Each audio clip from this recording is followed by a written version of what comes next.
I call the meeting to order. Good evening and welcome to the September 15th, 2025 study session of your Ashland City Council. This evening we have two agenda items, the Regional Fire Service Planning and Capacity Study Introduction and the Dusk to Dawn Lawn Overview and OHRA Partnership Review. Sabrina. All right, good evening, Mayor and Council. I'm going to go ahead and invite Chief Hussey and Interim Chief Razor up to our podium here. They're going to be helping me with this. So we just wanted to give you an introduction to a regional study that's going to be taking place. Thanks to Chief Hussey for getting this moving as well as getting the funding so we can all participate. So if you recall, during the budget season, there was discussion about needing a regional look at our public safety in terms of fire service, and this study will do just that. So the City of Ashland will be collaborating with Fire Districts 1, 2, 3, and 5, Evans Valley Fire District, and as of recently, Jacksonville will be participating as well to look at the regional fire service planning and capacity. So what we're looking at is all of our local fire services and explore improvements, in our regional emergency service delivery. So this study may offer recommendations, which we can consider further or look into further in terms of how we operate in improving public safety, maximizing our resources, and collaborate along the valley. Just as an FYI, the anticipated timeline of the study. So we are currently in the RFP phase, looking for a consultant to assist with this study. The work will take place over the fall and winter with a draft report and final report and presentation coming in spring and summer of next year. So I think this will be very helpful for Ashland, looking at how we fit in the bigger picture of the regional fire service within the valley. Concurrently with that, we will be taking a look at our own fire service, how the ASA is run, as well as our own staffing models to assist with the study, as well as anything that consultants and other partners may need. And with that, I'd like to open it up for questions with our subject matter experts who are here. Councilor Dale. Thank you, Mayor. Thank you both for being here. So I guess what I would like to do, if you don't mind, while I've got you here, is as I was reading through this and reading through the RFP and the header and the press release, can you both, in whatever way kind of works for you, dig into the, when it says in a collaborative effort to, quote, enhance fire service efficiency and improve emergency response capabilities. So can you just kind of give us a level set of where we are, where we're going, what doesn't work anymore, what should community members know, what should policymakers be considering, what has changed? And we know we're not in the world we were, 10, 20 years ago and so forth, but just tell us what the future looks like and start maybe with what doesn't work anymore, or maybe what does too. Just level set so everybody has context from which to work with and why we're doing this. Please. Well, great. Thank you for the opportunity to expand a little bit on this study. I got into the fire service in 1991 and the local fire service, and we've yet to embark on just a simple question of how are we doing today and how can things be better in the future? To answer the question, what's changed? The service demand continues to escalate at a rate that we're struggling to keep up with. The cost of doing business is really outpacing our current revenue models. And this study was born out of the Rogue Valley Fire Rescue Alliance, which was truly just a group of Fire District 4, which is Shady Cove. And please realign me if I use too many acronyms. I speak in that term quite a bit. But Fire District 1 is Rogue River, and Fire District 3. That's the north end of the county, and we recognize that we're all training to the same standards. We're all striving to accomplish the same mission, and although we might write a mission differently for each organization, we exist for the exact same purpose. And started looking at some efficiencies that we could build in our training models. All of us maintain apparatus, and the cost of replacement continues to skyrocket. The replacement times for them, it's about 4 or 5 years on a delivery time. And when we're trying to maintain adequate frontline apparatus and reserve apparatus, or conduct our own maintenance in general, how can we reduce the duplication, build efficiency across all of our organizations? Because ultimately, it's the responders in the field who are making the difference, And every dollar saved is a dollar put back towards the personnel handling the calls. As we started talking about this with some additional partners, there was a humble commitment that we're all experiencing somewhat of a financial insecurity as we look into the future. A fire apparatus that cost $400,000 20 years ago is $1.2 million today. And how do we just spread out the resources? When there's a call or smoke in the air, we have automatic aid agreements that allow us to go across boundaries freely. Well, why don't we take just a candid look at how we can do that in other areas as well? We don't have to wait for the smoke or an alarm or an emergency in our communities to share our resources. So we start looking at other agencies, and Prospect Fire, they're doing everything they can with an all-volunteer organization, and they were able to pass a levy. And for that community, that's pretty monumental, but what do they do with it? And so we took a look at this study, and it just continued to build additional spokes. And through it, and the fire chief's conversations, we realized that, whatever we can do to include agencies is going to build strength into our system. And if my mutual aid partners are stronger because of this, my organization is going to be stronger. There's less demand of my services and resources to go out and assist with others. What does it look like in the future? We're going to ask somebody to come in and help us define that. I do think the future holds more efficiency, less redundancy, and just sharing of community resources across the jurisdictions. Yeah. Councillor Kaplan. Yeah, thanks, Chief. So we've been talking about fire service, and I know that all the different agencies are different, have different scope of services as well. And I'm thinking about Ashland, where we have some particularities. We have also EMS, an ambulance service as well, and we also just less than a month ago approved a pretty intensive community wildfire protection plan that's looking at the prevention side that is not as a traditional, not as traditional as a kind of an approach as other fire districts. So I'm wondering how this regionalization study will take advantage of these things or take into account these particularities as we go forward. Yeah, and that's one of the elements that we've talked about, and I appreciate each fire chief serving their community and representing the uniqueness of that community. Fire District 1, Rogue River, they also have an ambulance service. They have an ASA. And, taking a look at each one and trying to determine what is important to that community, as you mentioned, there may be documents that exist, plans that exist, but our wildfire knows no boundaries. And how do we implement best practices across the jurisdictions as well? There's tools that we hope that we can bring into our communities from other locations that we just haven't been exposed to yet. And there's committees, Rogue Interagency Training Association, we have the Fire Prevention Co-ops, and if they can, consultants can make recommendations on better or best practices. If it's a best practice, why don't we all try and embrace it and tailor it to the uniqueness of our communities? Individuality is going to be really important.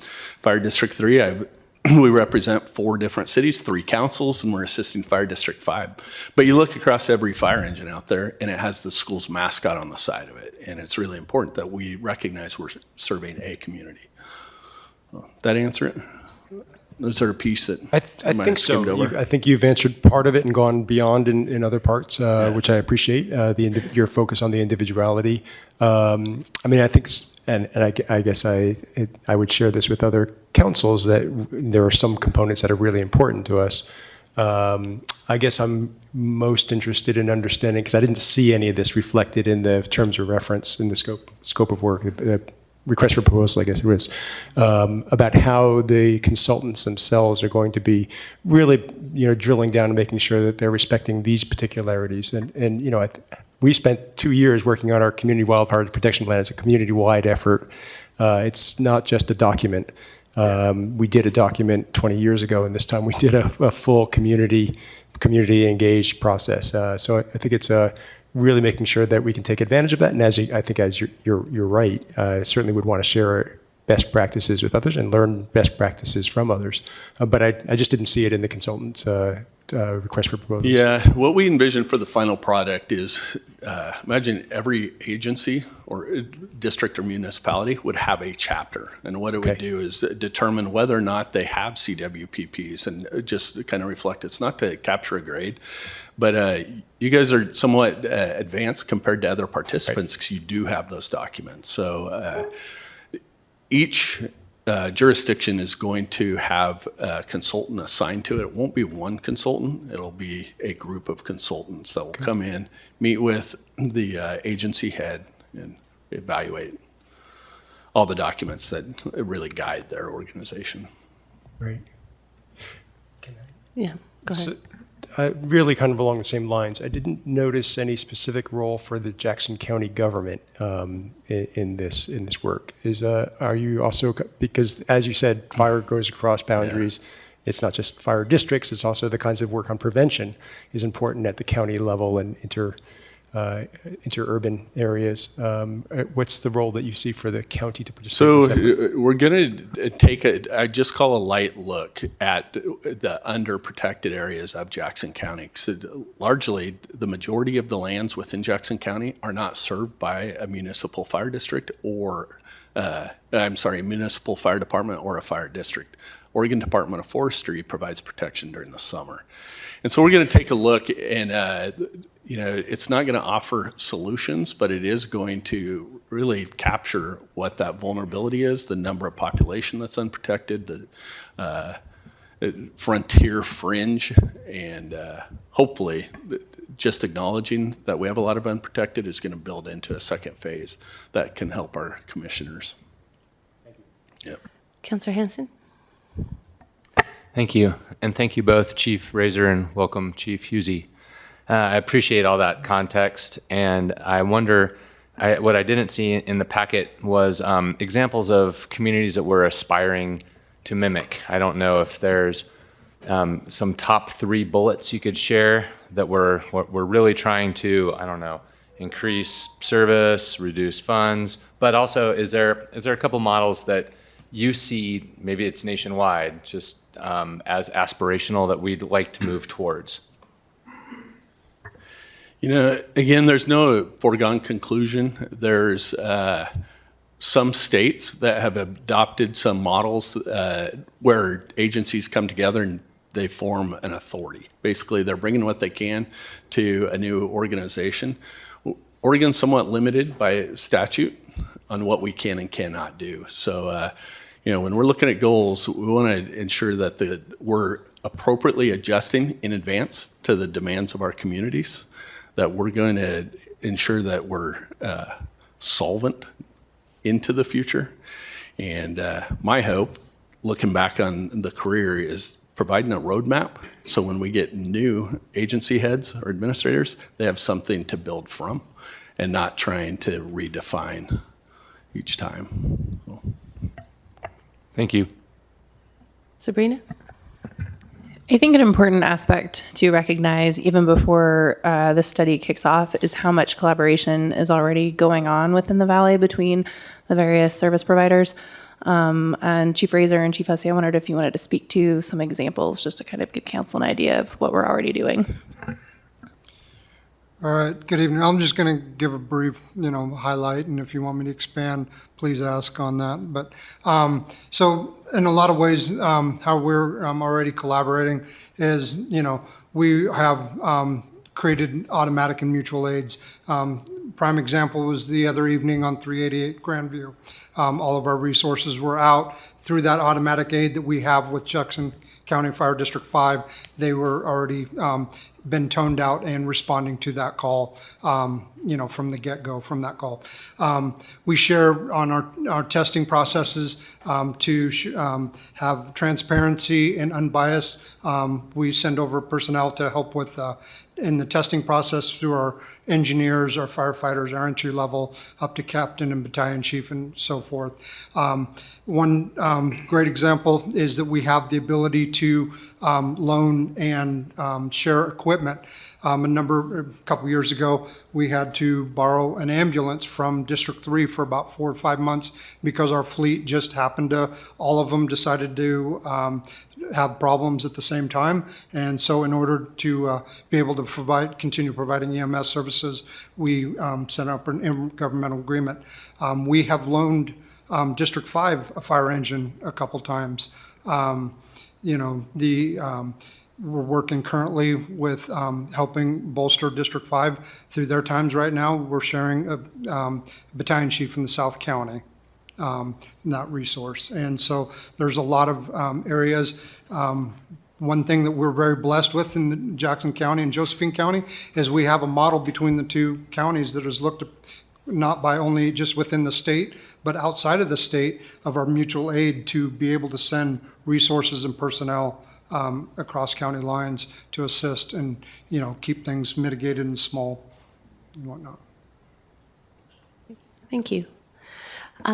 So thank you both for being here. I have a couple of questions. The first one, under the scope of work, where it says the consultant will conduct a comprehensive assessment, including in the third bullet is the assessment of service level objectives, and it says to evaluate alignment of current service levels with risk and community needs. One of what we know is driving the wildfire risk and will continue to is climate change. And so in an effort like this, it's critical that we be looking at future projected wildfire risk if we're looking to develop a system that will actually address our needs, and we won't be chasing that, if you understand what I mean. We don't want to always be a little bit behind where the level of risk is. So to what extent in this process of selecting a consultant, are we looking to bring in that expertise around how climate is driving wildfire risk? Yeah, I think if we're looking at the study to inform us on how it's going to drive wildfire risk, it's going to fall short of that. It will take a look at the risk for each community. And if I compare or contrast Central Point to Prospect or even to Lake Creek, there's many different fuel types. There's many different ongoing fuel mitigation efforts. It's going to highlight and call to attention the good work that's being done. Part of the community risk assessment also is to look at some of the demographics. And for Fire District 3, we have an industrial park that poses unique hazards. And so are we adequately prepared for the industry in there too? So. But if I understand it correctly, this study is looking to identify the gap in what we have as a system and what we need. That's correct? Correct. So help me understand how we can do that if we don't fully take into account that risk profile is rapidly changing and what is driving that. Well, it will, the consultants, if we select the appropriate consultant, and I don't have any conversations with any ongoing, but a consultant would be able to bring some expertise and experience, if not of their own, with the appropriate personnel. What we envision, and an example maybe to consider is a LAFCO report that came out. It took a look at the Contra Costa region, and they did build in fuel mitigation treatments and ongoing investments into their projections. Right. I think what I'm looking at is our clean energy plan, our climate plan, our SEEP. On the adaptation side, it is almost entirely wildfire. We have some other issues too, but right at the top of it is wildfire. And you see with our community wildfire protection plan and different elements that we understand that that's really at the height of our concern and our risk. And we certainly saw with the Alameda fire how fast that can turn. And so I think what I'm looking at is, if we only look back at what has been needed for fire service up to this point, we might make inappropriate assumptions about what a gap might look like. If we're looking at our system and saying, what's the gap in terms of today's risk? and how do we develop a system that accommodates it, but we don't take into account the escalating risk, then we will be behind again immediately and chasing it. So this is not our process, of course, but I would recommend, and I think this community, the Ashland community, is going to want to see how a science-based assessment of climate-driven wildfire risk is embedded into this assessment, so that we can be confident that that we are actually meeting that level of risk. I know we had a lot of these conversations around our user fees this year and increasing the fees, understanding that this is a very serious threat, an existential one potentially. So, and I think also our insurance conversations and the ISO ratings, right? If we get this wrong and we go down the path of some recommendation that doesn't actually meet that level of risk, we have very real potential of not being able to remain insurable.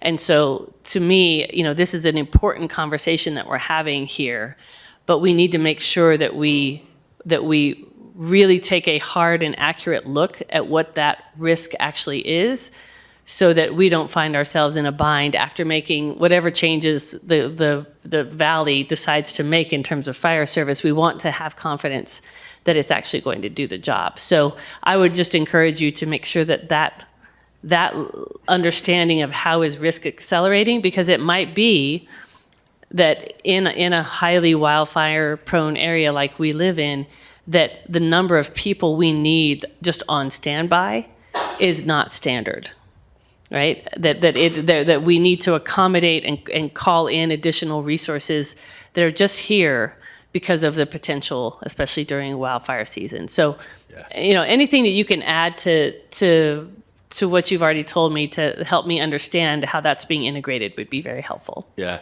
the point well taken. And every agency representative is going to be part of the steering committee, and we can embed questions more specific to the community. Great. And then just when it comes back, I imagine that we'll have a series of different potential options and then maybe a selected recommendation. Is that what we're looking through? And maybe not a recommendation, but will we have a variety of different options that kind of take us across the spectrum of how much we might collaborate? Yeah, the final product is intended to be delivered to the community with some considerations for the future. There may be some pretty, what I'd call fairly obvious recommendations, and others that are more long-term planning solutions. But it'll be up to each organization, each district or municipality to decide what they want to participate in. And so I would imagine that would kickstart some further conversations around potential partnerships and collaboration. Yes? Yeah. Great. Yes, Councilor Sherrill. Thank you, both chiefs, for your service. 3 direct questions, pretty quick. I think we don't have a ton of time for this item, but collaboration, regional, these keep jumping out, regional cooperation, and we don't have Medford on here, and like a big, huge section of service that's needed regionally. Is there a reason why they're not going to participate? Every organization was provided an opportunity to participate, and Medford chose not to. Okay. And as you've been entrusted to kind of lead this, what's your opinion on a major player in our region not participating in a regional plan that's supposed to reduce duplication of effort and provide better service at better price? Like, how do you feel? I don't think that their absence from this process symbolizes any disagreement or unwillingness to participate. They did embark on a study that looked at the city a few years ago. They built a sound standards of cover and strategic plan, and they'll continue to be a strong collaborator. They're just not part of this study. Nice, thank you. And then number 2, like having a pretty good model in our state with Tualatin Valley Fire and Rescue that has done something similar. Like, what's the view and the long-term plan, or I guess feasibility of doing regional fire service to reduce a lot of that duplication of effort and again provide better service for a better price to the consumer? Like, what's the long-term plan in your opinion there? Yeah, I wouldn't say it's a long-term plan, but that is the trend, not just for Tualatin Valley, for Clackamas. You look at Eugene, Springfield right now is considering, they've already been working as an intergovernmental entity sharing resources. They're looking at building a district. as the economy and demand continue to move at different trajectories, that's a solution we need to consider.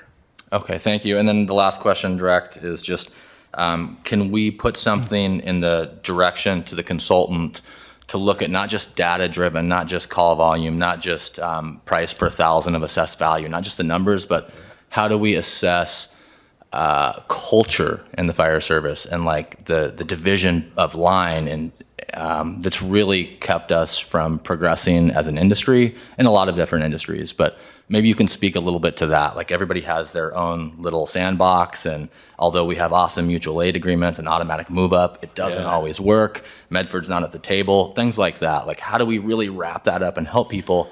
How do we direct the consultant to consider those things? Yeah, you know, the consultants are going to be very astute because they all are fire service industry practitioners of some kind. So they know what the culture and mood is around a coffee table, and they also know what it is like upstairs or across town. What's going to be really important is that we don't get too granular in some culture. I don't want it to be divisive.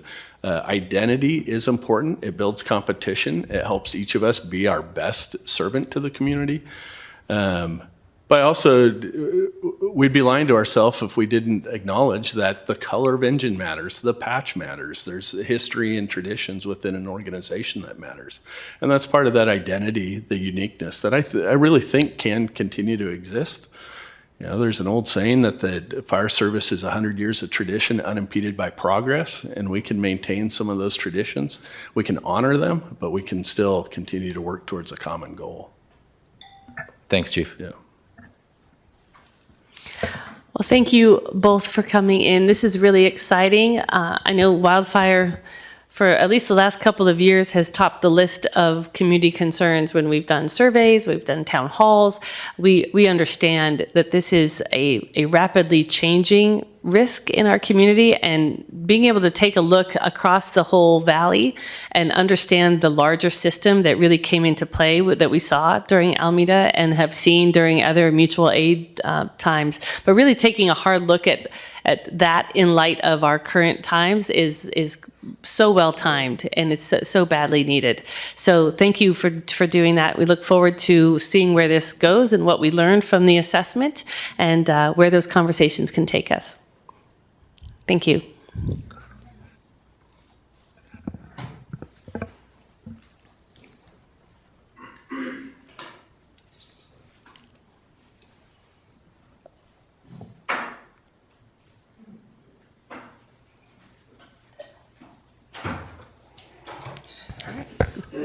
Moving along.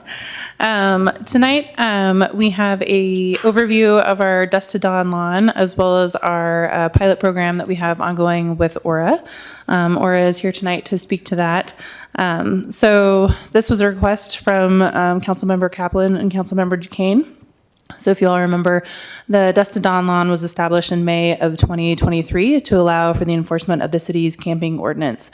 So the lawn is located adjacent to our building here. It allows for overnight tent camping, and we have provided a dumpster, hand washing station, and porta potties as well. There has been the development of managing storage for items. This began with Southern Oregon Housing for All, helping with that, and has transitioned to OHRA managing a pilot providing oversight and storage at the lawn. I want to invite Dan Cano up and any of his staff, and I'll let him introduce his staff, to kind of speak to the pilot that's been going on over the summer and looking to extend that for a few more months. And he can give an overview of what the pilot looks like and how it's going. And then after that, I think we're happy to answer questions and take direction. Thanks, Dan.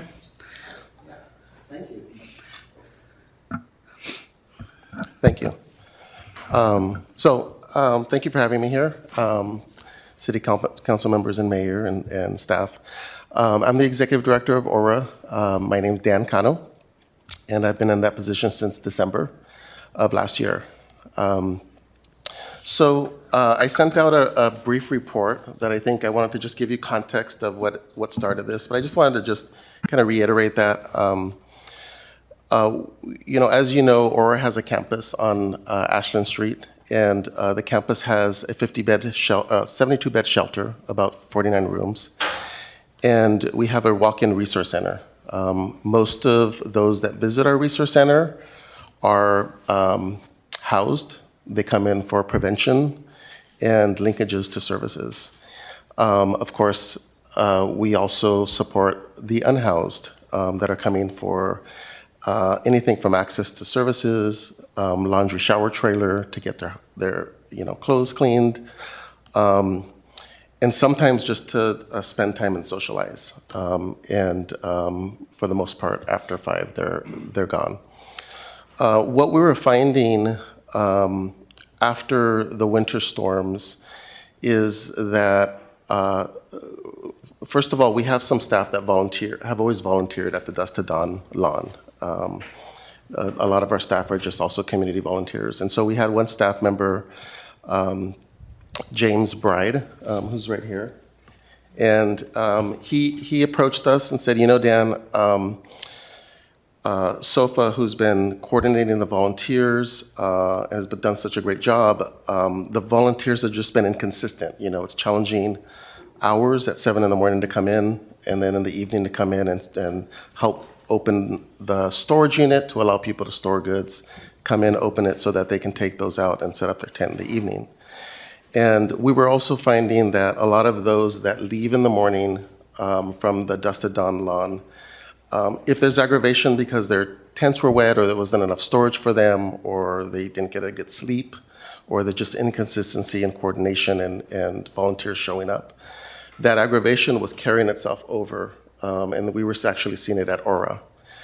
And so the idea of this test program, we reached out to Jordan and Sabrina, and we really wanted to just do a 3-month short-term test to see if we could utilize our staff capacity to help establish maybe a bigger crew of volunteers to make those that show up every morning and evening a little bit more consistent. And that's important because consistency for those that are maybe coping with a lot of mental health issues, the adversity sometimes they deal with, consistency is really important. And so we signed this MOU. I gave you sort of an outline of what the expectations are, what we agreed to. We were very clear that we didn't want to manage the night lawn. We think it's appropriate for the city to be doing that, the police department, for us not to be expelling people or enforcing those rules. It was really clear that we just want to increase the consistency of the volunteers showing up, provide training for them, and increase the capacity of the storage space, because that is important for a lot of those that are showing up and don't have anything to do throughout the day. Some of the stuff that we learned, some of the people are employed staying at the night lawn, and it's important for them to have access to that storage. The other thing we learned was we really can't collect data from just random people that show up at the night lawn, but we can when they want to store things. And so it also allows us to ask questions, maybe to get familiar with them in a different way. So increasing the storage has actually given us a little bit more of entry into data for them. So little things we've learned in these 2.5 months that we've been doing this, I think have been important for us. We've been sharing it with the city. And little by little, it's still a young learning program. We're working with Sabrina to see if we want to extend that a couple of months. And yeah, I'm available for any questions on that. I also wanted to share, we did also participate with the cooling shelter this summer. And we thought it was just appropriate. We have a kitchen there, a space there for those that are probably already around the campus to hang out when it's really hot, and it's been very effective. We've been able to serve them a meal when they're there. It's open from 11 in the morning to 7 in the evening on days when it's over 95 degrees. And we've been averaging anywhere from 17 to 20 folks coming in. Thank you. Great. So, sorry, I had a few more things I wanted to highlight if I could. So I wanted to highlight that the police department has partnered with online addiction recovery services called Boulder Care and found cell phones for participants on the lawn, and they do a telehealth and behavioral health through the phone and counseling and recovering services. So that is another thing that's been implemented by upping the Wi-Fi capability out there on the lawn. Also wanted to just, because Dan didn't highlight it, 12 lawn guests have been sheltered by OHRA during this time. So I think this is a significant difference between the city not partnering and then partnering with a professional in the field, is that this does provide more resources to those utilizing the lawn to access care. And I think that's a fairly significant number given the short duration that OHRA has been providing that service with us. That's all. Thank you. Councilor Bloom. Yes, thank you. And thank you, Dan, for this. And Sabrina kind of took it away from me talking about the folks that have been sheltered and you know, having numbers on you know, folks that are you know, residing out there that have jobs as well. Really appreciate what you guys have been doing over the last few months, and I think that what information we have speaks for itself. That said, I don't want to be rude, but I actually have some questions for the Chief of Police. If you don't mind, if he joins you up here. Yeah, of course. I'll have some questions for you later too.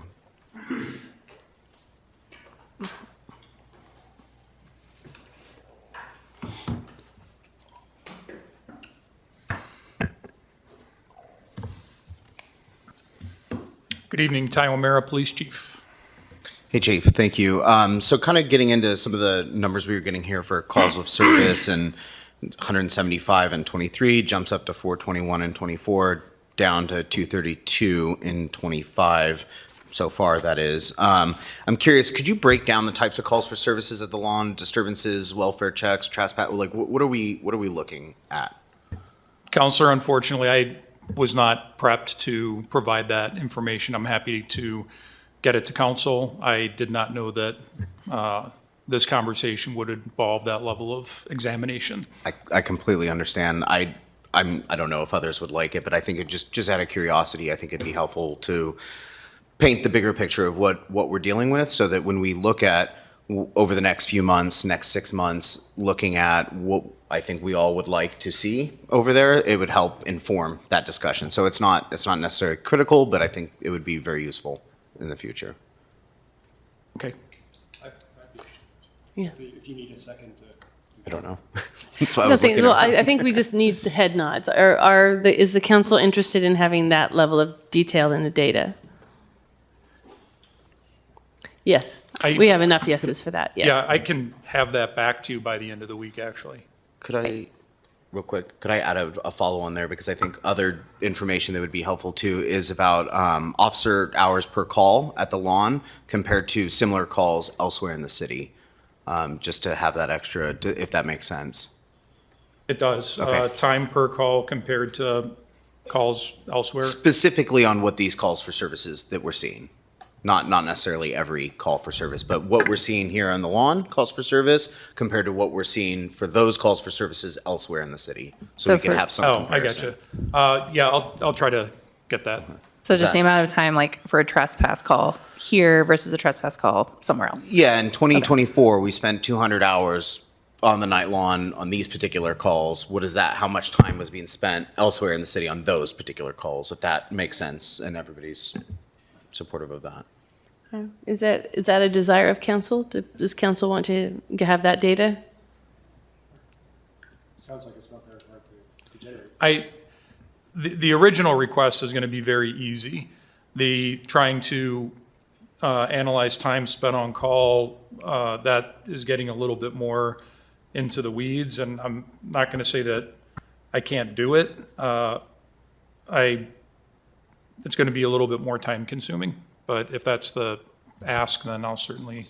So the question back to council is, do we want this, is this a high enough priority ask, given that it's not a pretty simple process, that there's going to take some doing to get to it? Is it important enough for us to ask this of staff? Do we care about the answer to that enough? I'd like to hear a little bit more Could I give context? Yes, sure. Yeah, so I guess really kind of where I'm getting at, and this will be a theme of my questions tonight, is that we obviously, I think, recognize that we need to come up with something long-term. We can't just kind of be getting by because it exists. So obviously, this is a long-term conversation we'll be having over several months. So I'm not in any hurry particularly for that, but if something were to be formalized in terms of whether it's a MAC or whatever that would be, that so that when we go into those conversations, we can start having that data. The idea being is that we need to understand what is going right and what is going wrong at the night lawn, and so that we can properly address those issues going forward with whatever a permanent, solution would be when talking about that topic, if that helps provide that. Just a follow-up.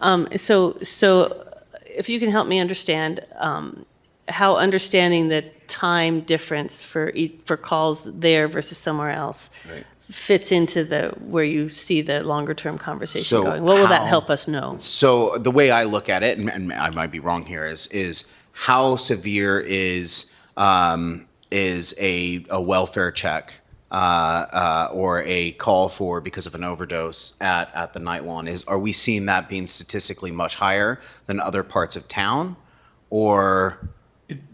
Sorry to interrupt you, Counselor. Yeah.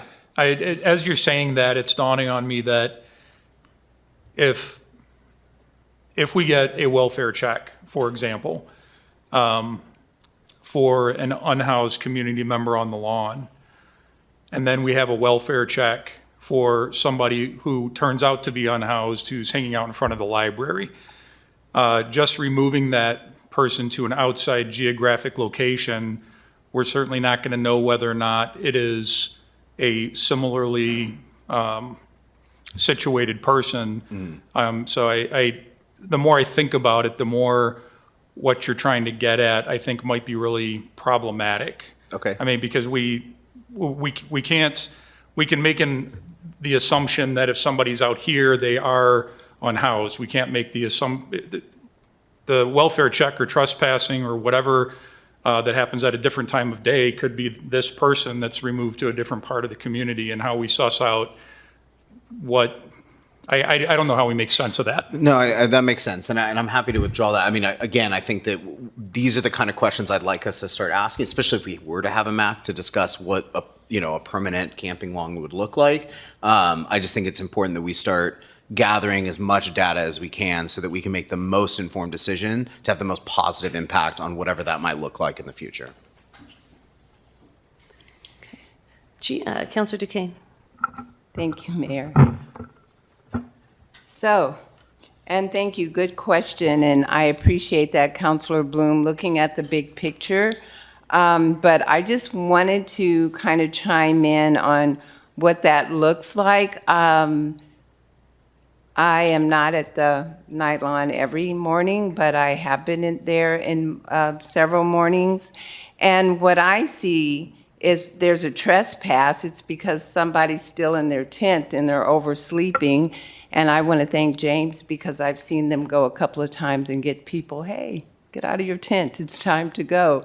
So I appreciate that. And my thing about is, I don't know why, and I'm glad we have the chief here, is typically it was probably about 12, maybe 15 tents, and then all of a sudden it turned out to be 30, 35 tents. Is there a reason for that? I think Well, maybe not 35, but 30. I think that there are people in this room that are better qualified to speak to that. Maybe Dan, maybe even Debbie, when I assume she'll do public testimony. I assume grants pass procedure being in flux, and sometimes people get expelled from Medford for whatever reason, and they end up down here. So the one answer I have is I think that we can say that when the grants pass situation changed, I think that our increase in residents on the lawn went up pretty directly. But there are other people that might have a more expert feel for what's going on. Well, and if I may, Mayor. Thank you. Dan, And did you have a response to that? Dan, I want to avoid drawing conclusions because I think there's potentially a lot of reasons. Okay. The consistency certainly has increased. Some that have used the night lawn and decided not to maybe come back and use it. I think James mentioned one person that is working that felt unsafe, a little less safe last time, came back because things are more consistent. I want to just be careful. There's a lot of reasons. There just may be, it's warmer and the nature of the flow of people around town. And that's what thank you, Dan, because I noticed that before last year, and it seems when it's colder, I would think would be the other way around, but when it's colder, it's less people. When it's warmer, maybe we have more people moving about. But you had mentioned, Dan, the storage. And having the storage there is more manageable, and I appreciate that, and I think everybody on the Night Lawn is appreciative of the storage. How many bins are in there at this time? James might know.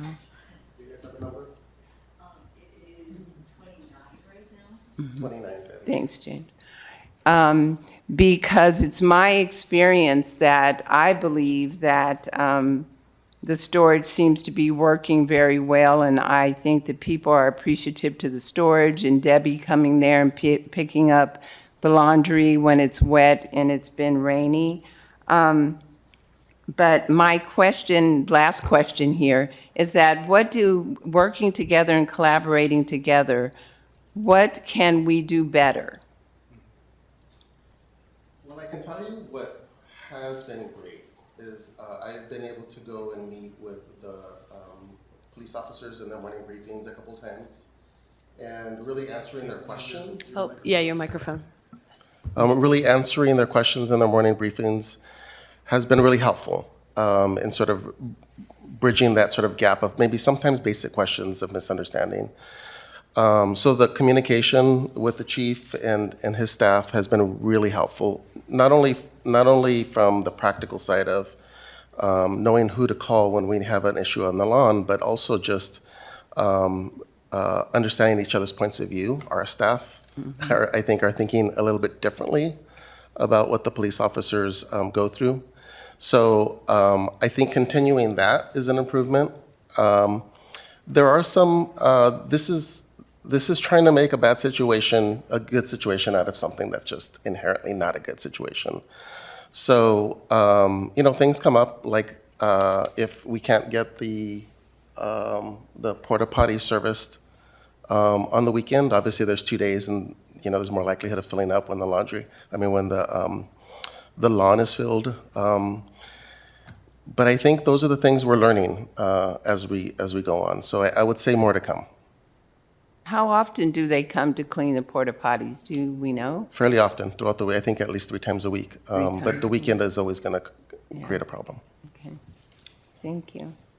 Councillor Kaplan? Yeah, thanks. Thanks, Dan. And thank you very much for doing this. I think this is exactly, it's exactly what we needed, is to have this kind of collaboration between the city and a service provider like OHRA to do this. Sabrina, you talked about the objective of the Night Lawn as a way to, as originally intended to ensure that we can enforce the anti-camping ordinance that this council passed a couple of years ago, and that's certainly the case. But I think what we're also seeing, and I appreciate what you're saying, Dan, that this is it's not a great, this is not anyone's vision of what a solution, is. This is it's a way station. It's a temporary Band-Aid in any case. So I appreciate the fact that you're also seeing some success by providing social services to get people housing. I think Councillor Bloom, rightly, and you too, Sabrina, pointed out, the successes with getting folks housed or getting folks service or adjusting people's moods and attitudes so that they can maybe be more effective in addressing the issues that they have. So I think that is, I'd like to posit that as a co-equal objective at this point, knowing that this is not a desired way of providing these kinds of services, but given that we have a collection of people and growing numbers of people, and we're hearing now it's going up to 30, that using that as an opportunity to connect people to services is a good thing. And frankly, I don't know whether 30 is a good number, whether we should be alarmed at that or not. If people are coming to the night lawn instead of going into the watershed to camp, I think that's a good thing. I'd much rather have people setting up their tents here where they can get access to services, where they can, and not pose an existential risk to, as we've discussed in the Community Wildfire Protection Plan. We should desire to have them in this place rather than in a more risky place. So my question is, knowing that the numbers are increasing, knowing that we have these kind of primary objective and then a secondary, and I would want to say it's more like almost a co-equal secondary objective. As we're getting to these numbers, what happens as the lawn gets full? What is full? And what's our plan for when at some point, I don't know whether that's 35, I don't know, it's 40 or 100, or at some point though, it's full. So where do people go when there's no longer space to be on the lawn? And how are they treated when they try to come to the lawn and find that there's no place for them to go? What are they supposed to do? How are they going to get information about where they should be going? That's my question. I'll try to take a stab at that. How people are treated, again, is something that I would defer to people like the OHRA folks and the advocates. The answer to where overflow people are supposed to go is that there's no allowance for them to go anywhere in the city. Originally, I think that we had that capped, without being very scientific about it, at like 15 camping spots. And it's certainly gotten more densely populated than we originally envisioned. And the answer at the beginning of this program that I recall is that the city is providing X number of camping spaces on this geographic area, and above and beyond that, there's nothing in the city. And we would certainly be as helpful as we could be at the police department in helping somebody make their way to Medford and try to find services at one of the Rogue Retreat facilities. But I don't believe there is a plan for, an overflow at Garfield Park, an overflow, here, there, another place. It's that has a finite amount of space, and beyond that, to my knowledge, that's all the city is offering. And we don't have our city attorney here, but I'd like to get some advice from our city attorney whether the anti-camping ordinance, which, I heard from Sabrina saying that this space allows us to enforce the anti-camping ordinance. My understanding is that when there's no longer any space, and it doesn't have to be the no lawn, it could be in a shelter, it could be in other places, that in fact it's better if it's at a shelter than in a lawn. The way the ordinance is written says that if there's no alternative shelter, then we can't tell people that they can't camp in these other places, with some exceptions that are outlined in the ordinance itself. There's some parks, some schools, right, things like that. Respectfully, my understanding of the ordinance is not that if they don't have a space here, it's that if the city has not designated a space, and the city has designated a space, whether... So respectfully, Chief, I would like to have the city attorney respond to this. I'm not trying to step into his lane. I do remember Doug, and here I go stepping into his lane with both feet. I do remember Doug saying that from his legal point of view, the fact that Medford has unhoused community members' resources, in his opinion, qualifies as that is a local resource, and therefore we don't have to provide anything locally because a close neighbor is providing it. So I recall, in Doug's opinion, this was over and above what we legally had to do to say that there is a prohibition on public camping in Ashland. So, Chief, is it your understanding that there is space in Rogue Retreat? Because my understanding is that's full. And I will not pretend to, I'm listing a lot of things that I'm not going to be expert in tonight. I apologize. My understanding is that there is often space there, perhaps not on a daily basis, but That's not my understanding. But Okay. we have a different understanding on this. And maybe you've talked with folks at Rogue Retreat more recently? I think we should probably just have our attorney weigh in on designated space. And I think what I think we're pretty clear about is we haven't hit that point yet, where if an officer finds somebody who's camping somewhere where they're not supposed to be, that there hasn't been availability on the lawn. It sounds like as the larger number of people have been coming, it's been accommodated on the lawn site. So what I think we're talking about is a future moment in time where somebody is found camping somewhere and there is actually no space on this lawn. And I think it behooves us to clarify what that means. And does it mean that we now are not enforcing the ordinance? Does it mean that certain parts of the community are now available for public camping? Does it mean that we have an obligation to move somebody to a shelter in Medford? We need to get really clear about what that looks like before we hit the point where there's actually no space. Yes, Sabrina. I would say that once the city attorney weighs in on the camping ordinance, that's a decision for council to make in terms of capacity, right? So I think, coming from an operational standpoint, we have a budget, we have an established area, we have resources that we're paying to be there. So this is a question for every city and every council and every city manager. What is the number in which we can accommodate within our jurisdiction?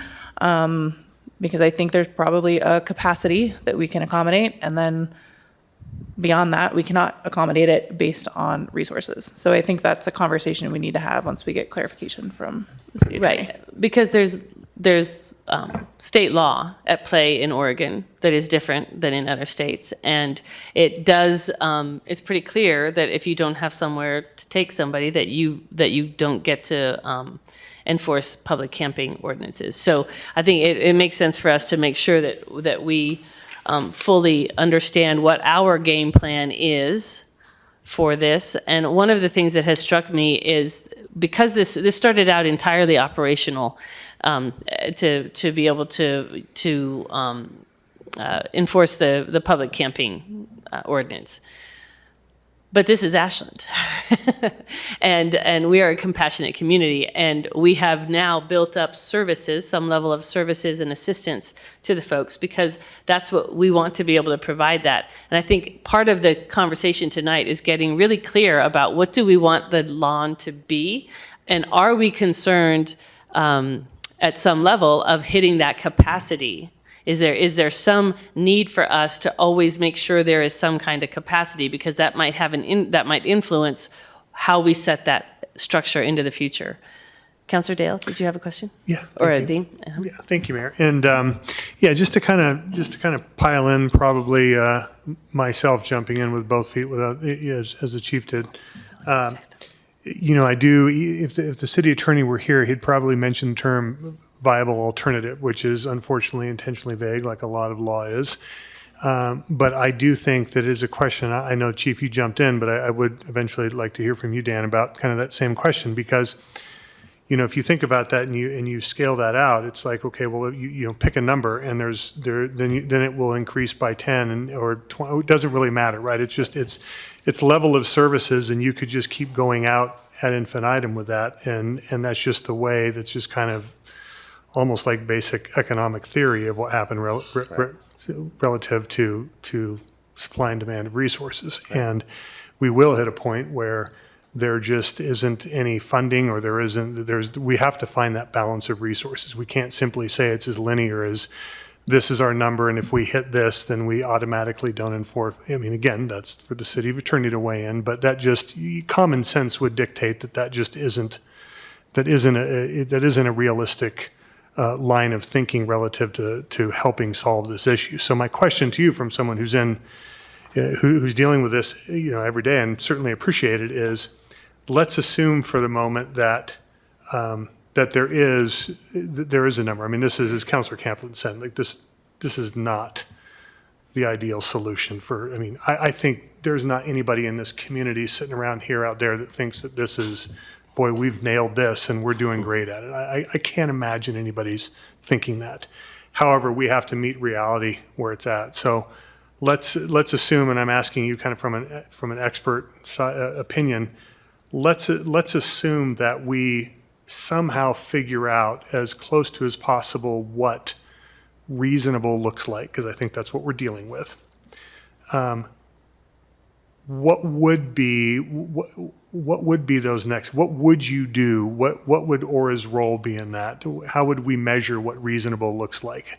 You had mentioned earlier about data points from people that use storage, and we were talking about geography. I'm curious, but what would you do? What would OHRA do relative to reason? That's a really good question. I think that the data we collect is very much driven by our funders. By your what, I'm sorry? By our funders. We're not a research organization that delves into this. And so to answer your question, I think it would be good to partner with the city to do some thoughtful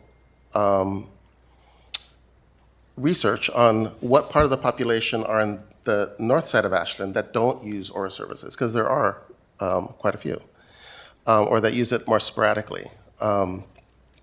Look at the recent count on homeless. What did Ashland show? Because I do agree, you're right. I mean, one of the things that we're working with from a system of care in the whole Rogue Valley is trying to work with our other city partners to increase capacity evenly, so that we know that if suddenly we have 200 beds, we're going to fill them up. We know that. So we want to make sure we're all working together so that we're all elevating the capacity to meet the need, to better meet the need. Ideally, our staff would be able to find housing for everyone that comes in that's housing insecure or losing their housing. So to answer your question, I would like to do more thoughtful research on that. What we are seeing is that if there's consistency at a place like the Dusk to Dawn lawn, if people feel safe there, we shouldn't assume that they're going to come from Medford. It's more likely they're coming from the woodworks of sleeping in maybe less safe places otherwise, because they feel like coming to the night lawn. It's inconsistency with, are they going to make a space there? Is there safety? Are they going to be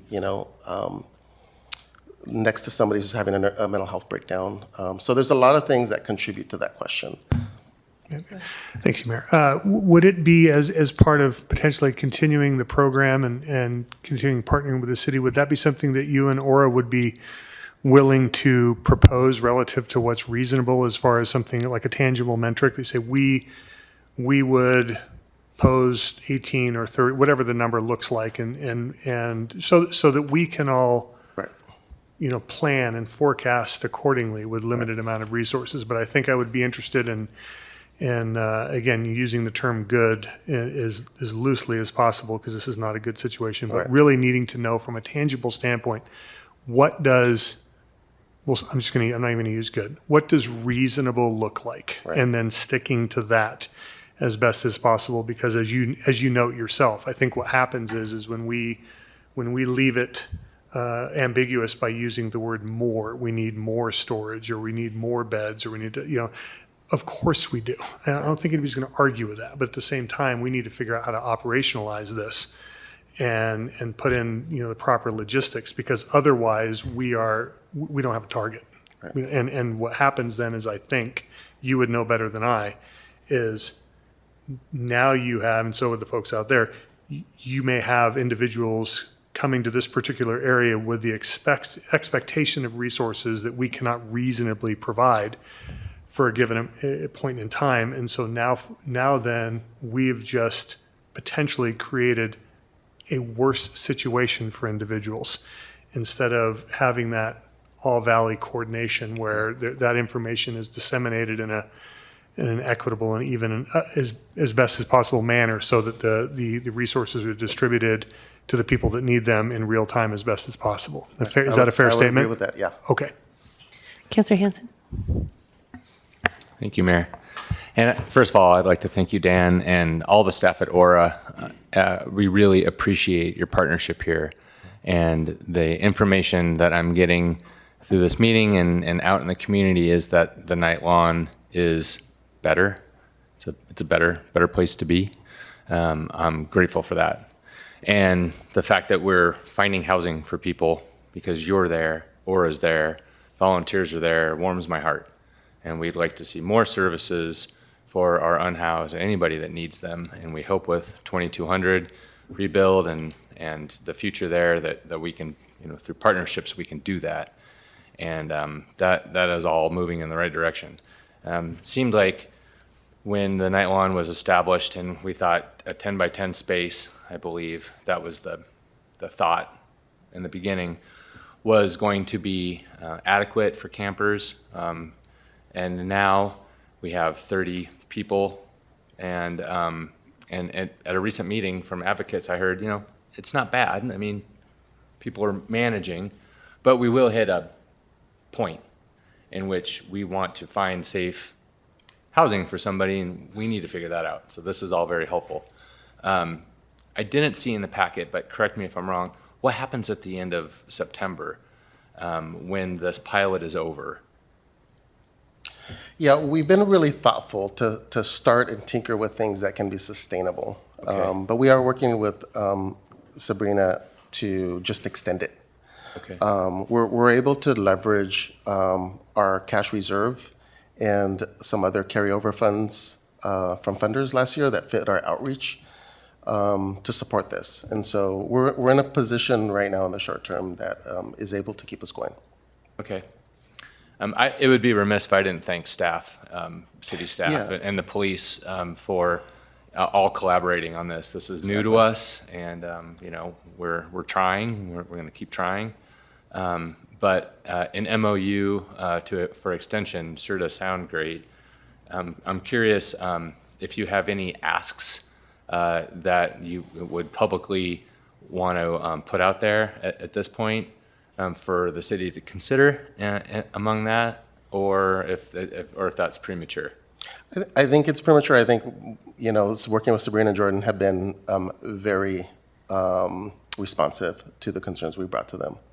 So there's nothing big that stands out that everybody doesn't already know. Okay, well, thank you very much Thank you. again for your service. We Yeah, appreciate and if you don't mind, I neglected to introduce our senior team, who's actually one of the. yeah, please. So, James Bride here, he's our outreach coordinating the volunteers there. And then we have Lisa Smith, she's our operations manager. Hi, Lisa. Oversees a little bit of everything on the campus. And then Katie Blomgren, she oversees the Night Lawn staff, outreach, and the resource center. Thank you, Katie. So yeah, the key part of our staff here. All right. Is Ben back there? And Ben, where did Ben? Oh, I thought you left Ben. And Ben is our deputy director who oversees really supporting all operations. I thought you left Ben, sorry. You changed seats. Well, thank you all. Yeah, thank you.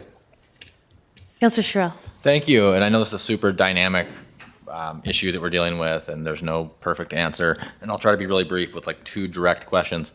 I'm going to ask the question first, and then I'm going to give the context, if that's okay. Yeah. And the question is like, what can we do? What tools do you need to do better at 17 10 by 10 spots out there? Talking to management, talking to leadership, and then talking to boots on the ground. I have what I think is a good idea of what we need when it comes to like more storage, maybe more semi-permanent space. And so my question really, or the context of the question is like, this is a temporary solution that's going on and on. Yeah. When we're multiple years into this, we're $61,000 into porta potties. Like at what time do we stop and we say, we need infrastructure out here?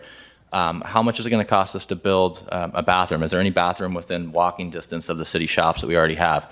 And the reason why I'm like really passionate about this, and I'm going to try not to ruffle any feathers. I'm going to apologize up front if I do, but we have severe NIMBYism in this town, and whenever we try to do anything to help this population and similar populations of our community, there's a lot of outward pressure. This is the one spot that I think we might have a pretty good chance of doing something a little bit more semi-permanent. And so as we look at these like Band-Aid solutions and these sunsetting agreements that help, like what do we do to get something a little more long-term? And I don't mean we need to build a campus here, but we could literally set up portable shelters in a weekend. We could put in storage for 100 people. The private sector would do this stuff overnight. And I realize that the wheels turn slow, and we're super appreciative of all the players here. But I would just like ask, what tools do you need to make this a little bit more midterm than it is right now? And like, how can we, as a body, if the body feels so, support that, as opposed to just these little Band-Aids along the way? And that would be for, I would like to hear from all the players, if we could quickly respond to that. I think in the short term, some infrastructure like water, there's no potable water there. But we're working with staff to figure that out. I think those other issues are just a bigger issue that we certainly agree with. But really, our goal is to solve the immediate problems that we can work to solve. And I don't know if anyone else has an answer to that question, but. Yeah, maybe the chief, I know you spend a lot of your staff time like policing this. What's your thought on kind of those ideas? Well, since you asked, I think that I have two thoughts. One thing, I really want to go back to something that Dan said, that it's not just about what we here in Ashland can do, even if we can do this much, but it's better to do this much because other communities are doing that much. And at every step of the way, anytime I've been engaged on this topic, I was on the OHRA advisory board for a time, when I think you were on it too, if I remember. And I never miss an opportunity to say, that's great, that's super cool, all the work that you're doing, but let's make sure we're not magnifying the problem that we're trying to address. Let's make sure we're trying to address the local issues as localized as we can. So just because we can do something, I don't think it means we should do something. And there I go jumping in with 2 feet again into a policy decision, which is all of yours, not mine, but I always want to make sure that's part of the conversation. I also think that at some point, and you mentioned the NIMBYism stuff, and I fully recognize that I'm straying out of my lane here, but here I go again, why stop now? We could continue to put Band-Aids on this operation out here, or we could recognize that the city owns a piece of property that is central to OHRA, to the food stamp office, to a lot of other essential services that is intended for this sort of operation. And I think at some point the council has to consider removing this operation from here to 2200. Even at its best, this is a very bulky operation here. The reason that we had to put in striping is to encourage people to not stand in the middle of what is an emergency egress. The cops are coming out, please don't be in the way.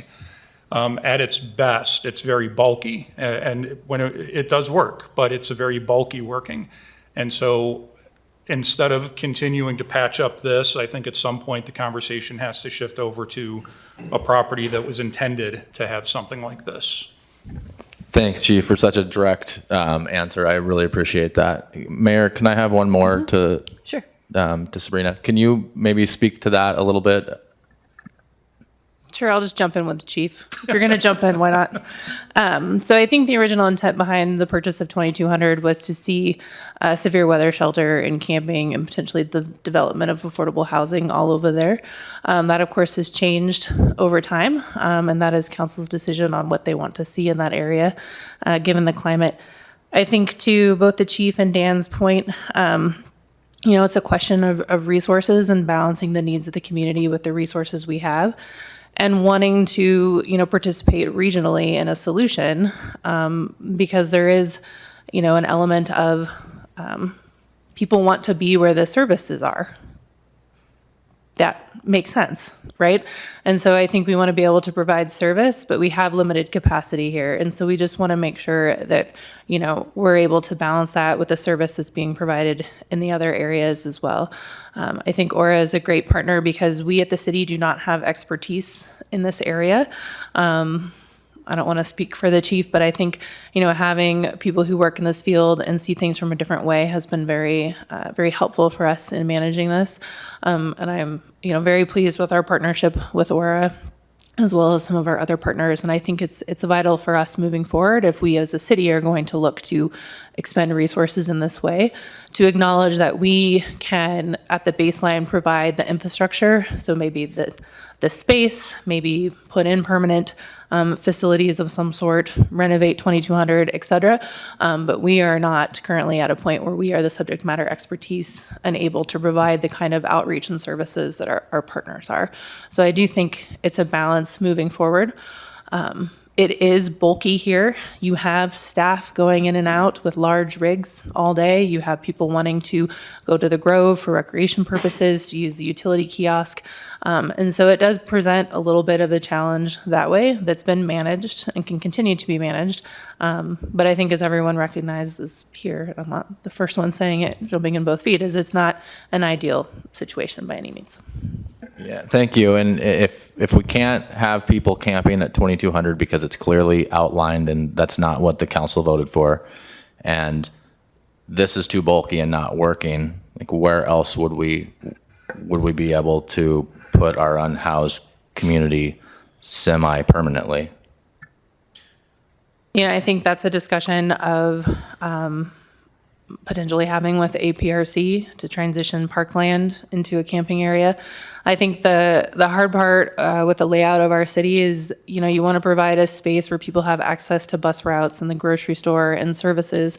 And so when you throw all those factors in, it does become a little bit limiting. You can't be camping next to waterways, et cetera. There are some limiting factors that makes it particularly tricky, So then you're looking at like Triangle Park, and then you're downtown, right? And that's not ideal either. And so it is very difficult, given our layout, to provide a space that is really a perfect fit for something like this. I want to give recognition to staff for making this night lawn work, and the recognition that it was not going to work long-term. With part of the idea behind purchasing a building with so much land was to put the campground over there, as it's next to a grocery store and a bus line. Whether or not that's palatable, obviously, is not my lane. So, things have changed. Thank you so much. Councilor Bloom. Yeah, thank you. No, and I appreciate the conversation. As I mentioned earlier, I think that there's clearly a need for a management advisory committee to look into this in more depth. And I certainly have properties in mind that I think would be a better permanent location and would allow us to stretch some of these services out throughout town equally, rather than putting the burden on one part of the community.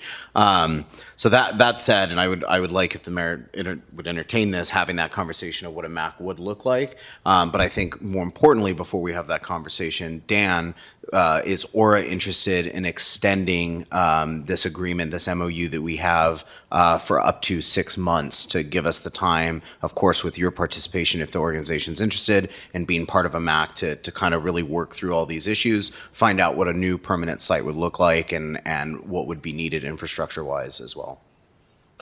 Sure. Yeah, we've already shared with Sabrina that we're looking to offer that. I think that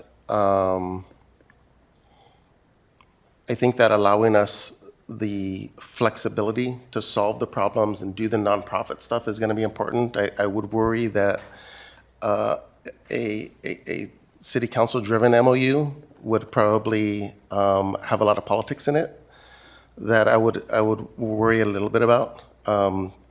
Because that's why we want nonprofits around, right? We do it less expensively. We're more nimble. We're reflective of the community.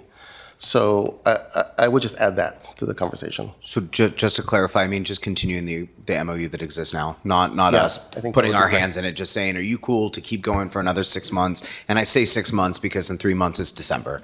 And obviously there's a lot of conversation and work that needs to go into this particular topic. So I would appreciate if you would consider, doing this another 6 months, and of course would also appreciate, I'm sure we all would, your participation in that conversation as Absolutely. well, long term. Yeah. Great.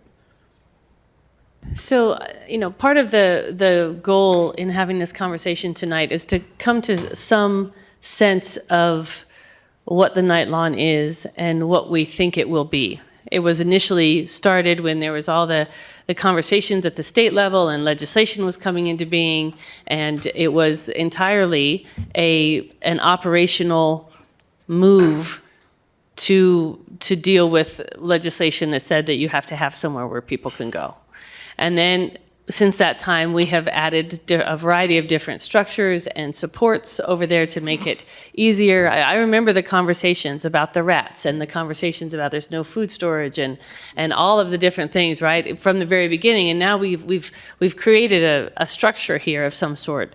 I think it's important for us to come to a couple of decisions in terms of the vision of this so that our staff have an idea about how to manage it. One question I would ask is, do we foresee a time, especially given current state, the legislation at the state that says you have to have somewhere for people to go, do we envision ever shutting down the night lawn? Whether it's here or not, do we envision a time where we are not going to have a city-sponsored tenting site for people who have nowhere else to sleep? Because I think that's a fundamental question to this, that we can't get to Councilor Sherrill's questions about infrastructure until we get clear about, is this a temporary thing? Are we thinking that this is done in a year or 2 years? Or do we think this is something that carries on? Councilor Duquesne. Thank you, Mayor. In a perfect world, it would be gone, it wouldn't even be here. In the world that we live in today, I don't see this going away in the next 3 years or the next 4 years. Because we are in very precarious times right now. I'm glad and I appreciate OHRA for stepping up and being that touchstone, that person, but I don't see this going away. I've been there, I've seen the structure where the folks' stuff is put away in the carts, and I see how it's managed, and I remember when it first started, the pilot, and then we finally got some storage over there. Now we have bigger storage. So from my point of view, what I have seen is that it is better.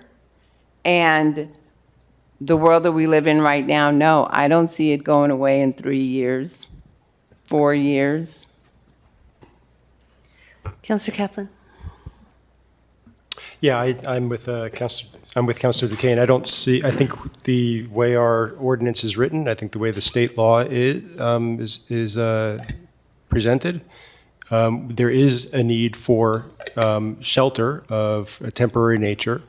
I think it's not what we want as the the main solution. I think these other discussions that we're starting here, and I appreciate Councilor Sherrill and Councilor Bloom's suggestions to really, think hard about better places. But I think even with those other places, I think there'll be a need for an overflow space of a temporary nature, whether it's here or in some other place. Hopefully, it'll be less in demand as other shelter is more available and as people get housed. But I do want to point out that I'd rather have people shelter here than in far riskier places in our community. Councilor Dale. Thank you, Mayor. To answer your first question, Mayor, gosh, I hope we don't.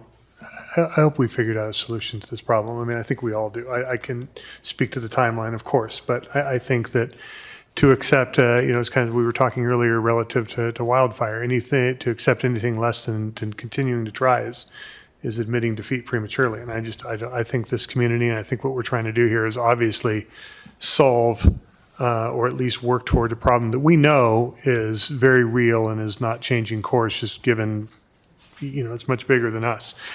I am going to push back on you a little bit, Dan, in that I disagree that nonprofits are not political.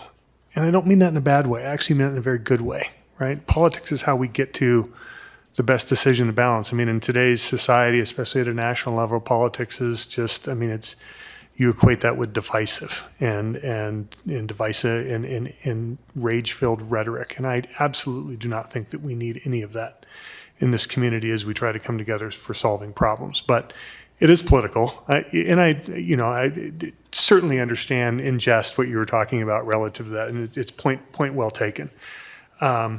But I will say that trying to escape the politics of something, which is coming to the best balanced policy decision, is not only inescapable. I would discourage that, because otherwise when we get out of balance is when things go off the rails in a hurry, and we have to be careful about that. I would say, though, that I would be interested in, and this goes for a lot of things with us in the community and the city and so forth, given, staff especially is just working their tails off, and we're trying to do best organizations, but sometimes it feels like we're just treading water, even though we're doing wonderful things, right? We're just catching our breath. It's reactionary. We're just trying to keep up. I would really, really like to see, keep the council out of it for a second, but I would love to see what you think as far as metrics. I want to see good management. I'm not saying that it's bad management now, but I mean, true management, like Councilor Schell was talking about, true management with an idea that's proactive to get out there, as opposed to just having some sort of ethereal goal that we can't figure out what it is, but it's just a day-to-day thing. So that would be what I know I would be interested in relative. I'm certainly interested in continuing an MOU, but I would love to see what we think reasonable looks like, to be able to point our finger and go, yes, this is working, we're going in the right direction, or we don't know where we're going, we're just trying to survive the day, if that makes sense. Yeah, and then let me rephrase my comment about the politics. I agree. I think what I mean is to the degree that it's uninformed politics, the hearsay that flows around, when they really, someone that maybe criticizes OHRA but doesn't actually know what we do. That's really, I find the common denominator, and I want to move forward in what I see. But I agree. Yeah, I think having a practical solution.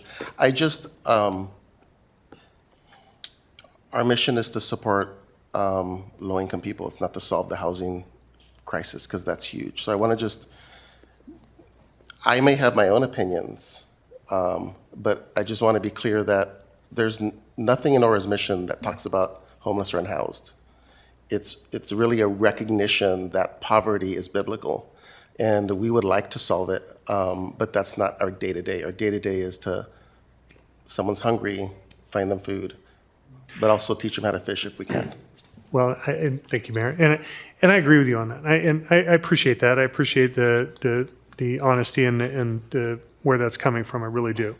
That said, I would be remiss if we at least didn't seek out expertise where it is, right? And that includes from what I think is a phenomenal police department, and all the good things that OHRA is doing, and what the city. I mean, I'll take expertise anywhere we can get it. Yeah. Because otherwise we're aimless here, right? Yeah, So, and that's the partnership I we're would ready say I appreciate what your mission is, and I get that, formally, but we've got to come at this from all sides, and and I agree with the chief where there's a balance, and having a can't just because we can doesn't mean we should. That is a very, very difficult conversation to have, but one that needs to be had at the regional level. Okay, thank you. Thank you. So we are 1 minute from 7 o'clock, which is our standard stop time. The floor is open for a motion to extend to, hopefully not to all the way to 7:30, but to 7:30 if we had to. I move to extend 15 minutes. Okay. All in favor? Aye. Aye. Enough of us? Yes. Okay. Did you get that, Alyssa? I know it's a study session. It's a little looser. Councilor Bloom. Yeah, thank you. Why take the I-5 when you can take the Pacific Crest Trail, Councilor Dale? Yes. Okay. So Councilor Hanson, did you have any thoughts in terms of whether this is something that we should be looking at in a longer term standpoint, or do you see a potential end time in the near term when we wouldn't need a night lawn? No, we absolutely need to have a longer-term vision for this. Some of us did a tour up in Eugene a couple years ago at the League of Oregon Cities, and we saw a number of different living situations for the unhoused, and it was illuminating. And coming back to this community and trying to envision how we can best help, I I didn't see any models up there that really looked like something that we need to embrace here. So I don't think we're making this up, but it sure does feel like it. And it begs long-term planning. And this is a great year, I think, coming into this 2026 with all these plans happening. This needs to be on the map too. Thank you. Thank you.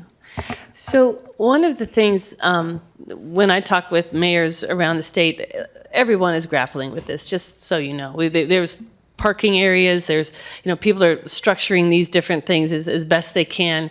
Nobody's got it dialed in, and especially since resources are what they are. This is one of those places where municipalities are dealing with social services that we are not chartered to do, while we are in the middle of a financial vice created by some of our state level policies and constitutional requirements in terms of revenue.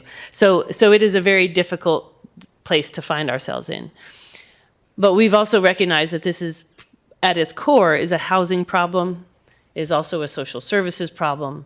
We're working on those elements, the state is working on those elements, but it is not going to be fast. I think it's pretty clear that it's not going to be fast. So it seems to me that the question for us is this the right location and is this the right structure? Because what I don't want to miss is the fact that this is disruptive for our staff. There is garbage problems that have to be dealt with because we have a housing it's a nightly, day. It's cleaned up at the day, but it is a tent encampment.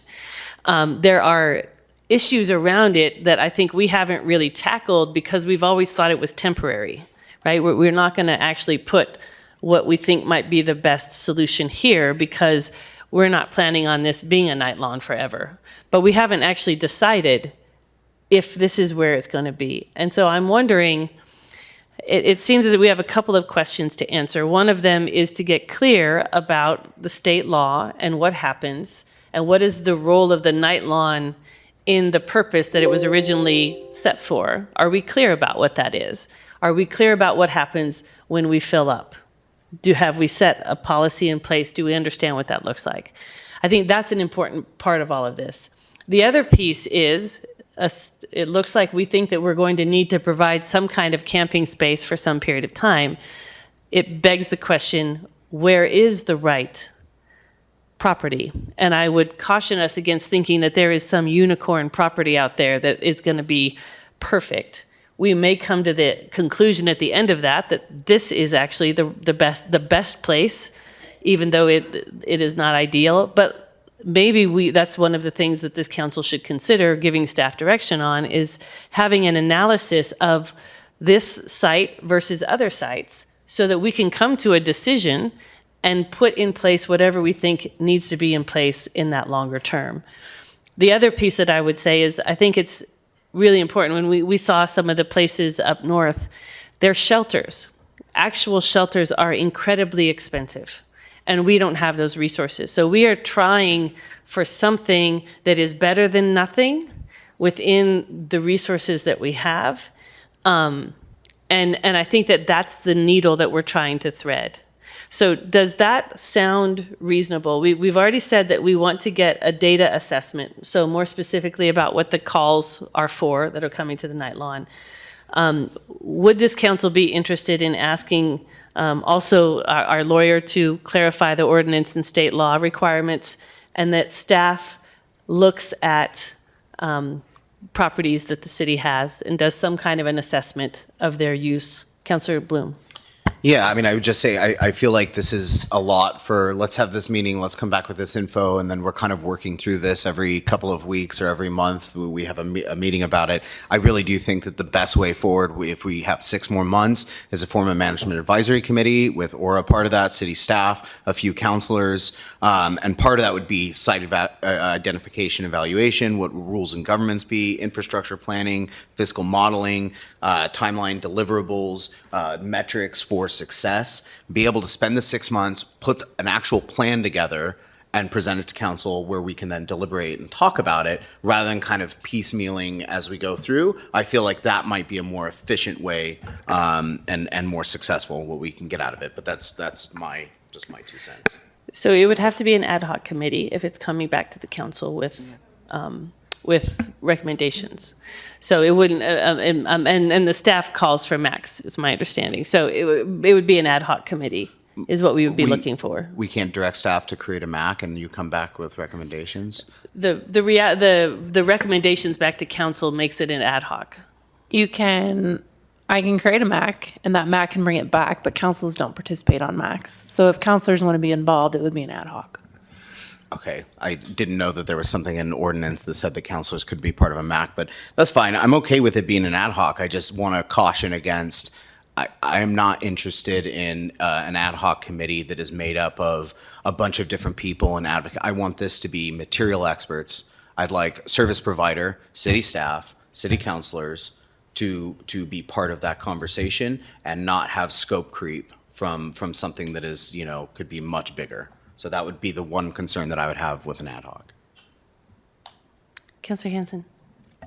Thanks, Mayor. Back to what you were saying earlier. Is there room within the already established 2,200 with so many resources and experts within that to help? Well, it wasn't, I'm sorry, for the ad hoc committee. Yes, to clarify the 2,200 ad hoc committee. Yes, it isn't in their current charter. The group hasn't met yet. I would imagine that most folks who've come forward have come forward with the idea of it's a very specific set of time and deliverables, which the goal was to keep it simple and focused. But that does beg the question of whether we would be able to support, whether staff would be able to support a second ad hoc running alongside the same time. And that seems to me that could be potentially problematic. But maybe leading into that would be answering these 3 questions. Getting the data on the calls, getting a basic assessment of city-owned properties. We're having a facilities conversation coming up. Maybe we could wrap it into that conversation. And then clarifying the ordinances. If we got those 3 pieces of information back in the next bit of time and kept this conversation moving in terms of the facilities and land plan, we could wrap it into there. And then potentially at some point, once we have that information, then we might charter an ad hoc committee to help us pull that together into some kind of a recommendation to council. But in the meantime, I think it's important that we address some of the issues around garbage, around any of the, and Chief, I don't know what are all of the issues, the Chief and Sabrina, that people are experiencing here, that staff are having to deal with. I know we want to be careful that people are not in the road and they're not, getting in the way of the police being dispatched. What is that level? We see the element in here about the garbage. If we were to go down that path, what are ways that we could support the staff in addressing those problems in the meantime? Yeah, I think one of the biggest issues we have is community members using like the dumpster, for example, and filling it up with household garbage instead of actually our Dusk to Dawn lawn participants using it. So we have that element coming in from the community. I think also, we would like those who are using the Dusk to Dawn facilities to be respectful of this space and just dispose of their garbage in the facilities that we're giving them and not leave them around the Grove, which is what we're seeing here. That's something we can talk to OHRA about in terms of, doing a walkthrough maybe before they walk up, or I don't know, there's probably a solution there that we can explore. But I think it's just, that is an externality of the unhoused throughout the city. So is there a way to address that sort of in that short term? I think our staff and our outreach staff are always available to have that conversation with the city and support it. Yeah. Okay, great. Councilor Duquesne? Thank you, Mayor. So Sabrina, my question is, as you said that other community members are using the dumpster, is there signage there that says, don't use it, cameras are watching you, or something to deter people from just going over there dumping their stuff? So we're actually going to start a shaming campaign. We're going to pull footage from the cameras and start spreading it through social media. So if you are dumping your garbage, I am not joking. Yeah, we've talked about this. We've talked about this. Good. Because I think that from what I've seen from the guest on the Nightline, it's just my opinion and what I see, but I think they're appreciative and respectful. And at the end of the day, at the end of the morning, it's like nobody was ever there. And I thank OHRA, I thank James for that, for everyone's work who volunteers there. So that's a change that I've seen. So yeah, watch out, folks. Got it. Councilor Bloom. Yeah, just one, I think it's important for clarity. 2.13.015, establishment of MACs. The city council may refer issues or tasks for consideration by a MAC by vote of the city council request to the city manager, and there's no language in there that a city councilor can't participate. Right, but the Ethics Commission has identified that any public body that provides direct recommendations to the council has to follow the same regulatory rules and be, so it becomes an ad hoc in that structure. Nothing prevents a MAC from publicly noticing a meeting. No, but if it's a MAC, they're doing recommendations to staff. That's the difference in the structure of those two things. And then direct- staff In any bring those event- recommendations to council. Which we So can then there's direct the- to give back.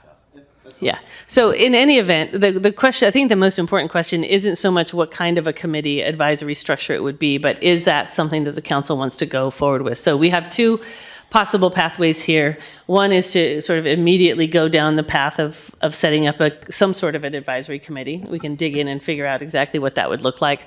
Or the second option is to ask staff to clarify these couple of questions and then take up the facilities question as we go through the facilities conversation, and then potentially create an ad hoc committee a little bit further down the road. So are there any third pathways that we want to think about? Councilor Hansen. Would it be achievable to direct staff to answer these bullets that we have and then put it on the agenda for the fall retreat so we can talk about it openly, and maybe we can problem solve and get better direction there? In the interest of time here, I know that we have a lot of work to do on this, and I'm wondering if that can shoehorn into the agenda for the fall retreat. I think it's a possibility as we're going to have a facilities discussion during that retreat, so we can do an assessment of the property in terms of what would be viable for camping. And you could have the other two questions answered by then as well. Councilor Kaplan. Yeah, I think another alternative is to use some form of the Housing and Human Services Advisory Committee. It is a committee, a standing committee. We used it before with amplified it with some expertise. We could perhaps ask the Housing and Human Services Committee to draw additional expertise into it for this particular function. Okay. So, any other pathways? Yeah, I just want to be really clear on the record that it appears that we've already attempted to do this and move this space somewhere else, and we've used these processes to listen to the influence from a phenomena, and we haven't decided to move it. We have it here. I'm not saying it's the best place, but it's really important that we keep in mind that unless it's completely insulated by property that we own and control, we're going to have the same problem we just had with a few $1 million project we bought for this. So I just want that to be on the record that it's clear that location is really, really, really key. Unless it's a cul-de-sac surrounded by area we control, we're going to have the same problems we just had. That's like, I wanted to be clear. Thank you. Okay. So we want to close up and give some pretty specific direction to staff this evening. So let's maybe go around and each person just very quickly, because we only have a couple of minutes, unless someone wants to extend, we have 15 more we can buy, to see if there is a general will of council. Councilor Duquesne. I'd like to extend it to 7:30. It's 7:14. Is there a second? Somebody second me. Thank you. All in favor? Aye. Did you have an aye and aye? So did you get that? It's 5 and 1?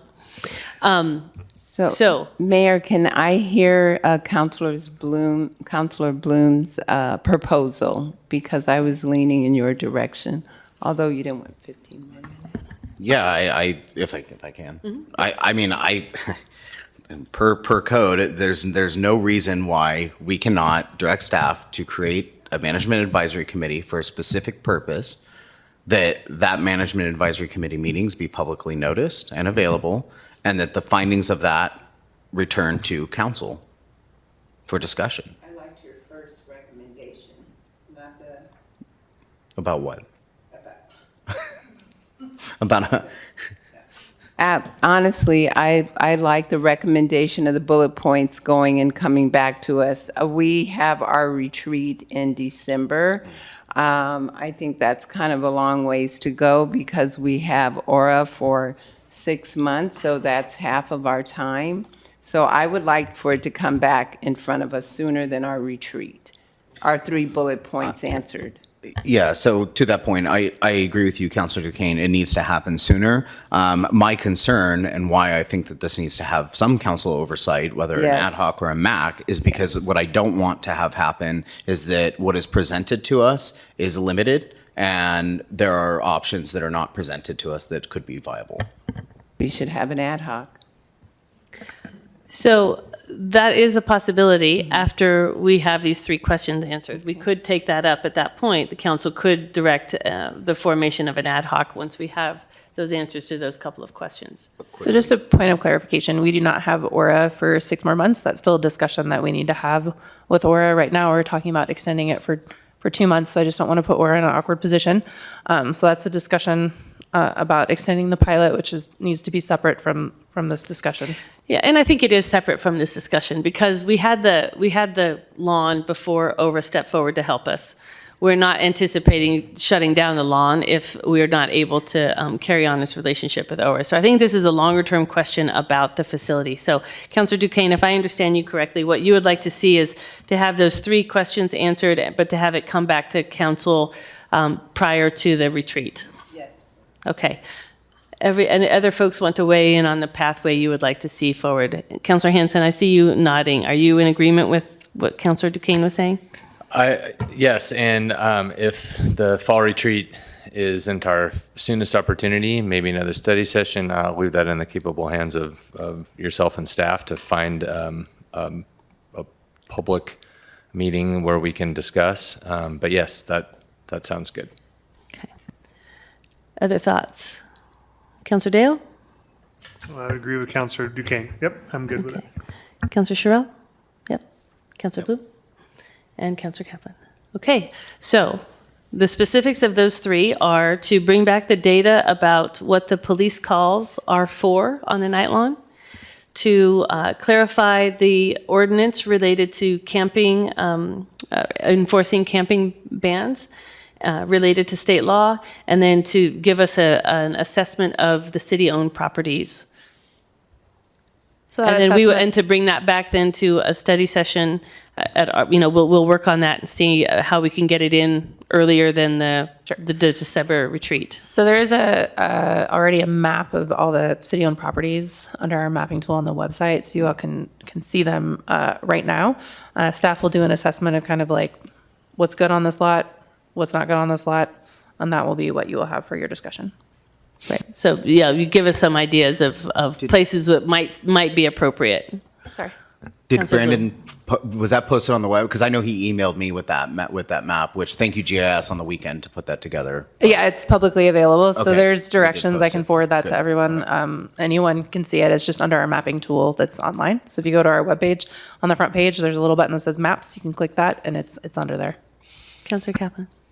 Yeah, just a clarification on the analysis of particular locations. I think the original request, which was it maybe got lost a little bit in the subsequent discussion, was including this one, the comparison to this one. What are the advantages and disadvantages? Because there are advantages and disadvantages of each place.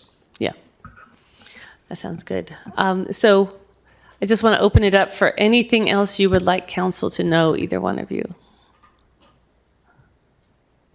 I would hate to upset the delicate position that council has arrived at this point. We appreciate that. But what I want to say before as we close out is this is hard.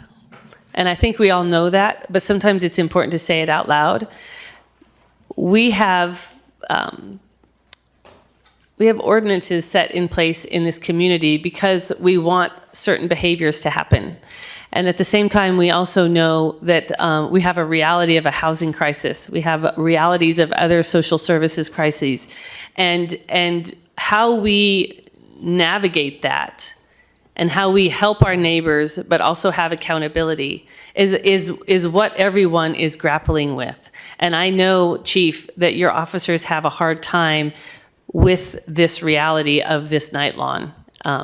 And Dan, I know that your staff is working super hard, and also many of our officers are, to try to help people find help that is not plentiful enough. And so I just want to appreciate both of you and both of your teams, because this is not easy. The answers are not obvious. There is never enough resources.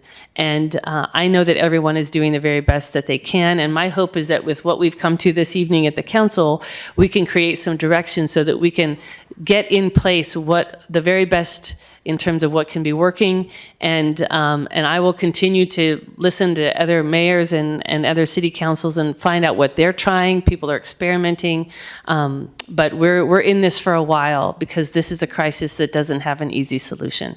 So thank you very much, and thank you for staying with us an extra bit of time. Thank you. Go ahead, Dan. Did you have anything else? Yeah, I just wanted to add something. To use Jeff's terms, I think it's important to recognize that we're an organization of people that are working alongside these unhoused community. And I think the reasonable expectations is perfect. I think that we need to remember that we need to have reasonable expectations when we're solving problems. Like, these are individual folks that we have no control over. We want to work with our relationships to convince them not to throw trash in the parks. But we don't have control over that. We were leveraging our delegate relationships we have with them. So I just want to share with the city council to keep that in mind, that we're an organization of people that experience this every single day of de-escalation, struggling with people with mental health issues and getting them to move towards a positive direction. And as we do that, and as you're formulating goals, it is really important that you have our voice just from a basic practical operational standpoint, because things on the ground, boots on the ground, are very different than in our committees. Yeah, great. Thank you. And with that, we will close out for the evening. Thank you both. Meeting is adjourned.